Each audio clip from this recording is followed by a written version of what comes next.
అబ్బబ్బబ్బా, ఈరోజు ఉగాది పండగ అంతా హడావిడిగా ఉంది. అసలే ఇంటి ఆడపడుచు ఇంటికి వచ్చింది. ఈయన చూస్తే ఎక్కడున్నారో ఏంటో, ఈ మనిషితో వేగలేకపోతున్నానబ్బా.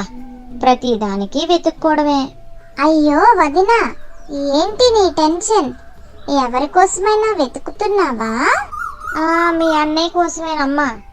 ఈరోజు అసలే ఉగాది కదా, పూజకన్నీ సిద్ధం చేశాను. మీ అన్నయ్య పొలంకి వెళ్ళి మామిడికాయలు కోసుకొని రండి అని పంపించాను, ఇంకా రాలేదు. ఆయన గారి కోసమే వెతుకుతున్నాను రా. వదిన, అన్నయ్య వచ్చేస్తాడులే వదిన. అన్నయ్య ఏమన్నా చిన్నపిల్లడా? ఎందుకు ఆ కంగారు నీకు? నా కంగారంతా ఈ పూజ అయిపోయిన తర్వాత నిన్ను షాపింగ్కి తీసుకొని వెళ్దాం అనుకుంటున్నానమ్మా. అసలే నువ్వు చాలా రోజులకి మా ఇంటికి వచ్చావు. నీకు ఆ మర్యాదలన్నీ చూడొద్దు. నీకు నచ్చినవన్నీ కొనిపెట్టి నిన్ను ఆనందంగా మీ ఇంటికి పంపించాలి కదరా.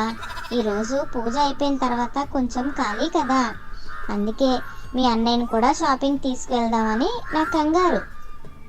వావ్, నన్ను షాపింగ్కి తీసుకెళ్తావా వదిన? నాకు నచ్చినవన్నీ కొంటావా? అదే అమ్మా, కొత్త మోడల్ చీరలేవో వచ్చాయంట, నీకోసం తీసుకుందామని. ఎలాగో నేను కట్టను కదమ్మా, కనీసం నీకు తీసుకోనైనా ఆనందం తీర్చుకుందామని, అంతే. మా మంచి వదిన, నువ్వు మా అమ్మ లేని లోటు తెలియకుండా నన్ను చూసుకుంటావు వదిన.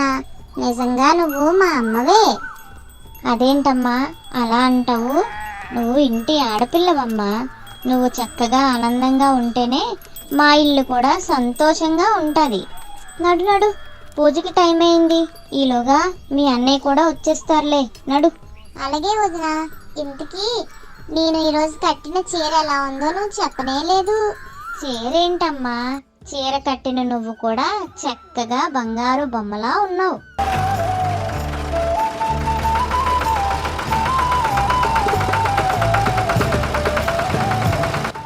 చెట్టేడ్రా బాబు, ఎంత పెద్దది ఉంది.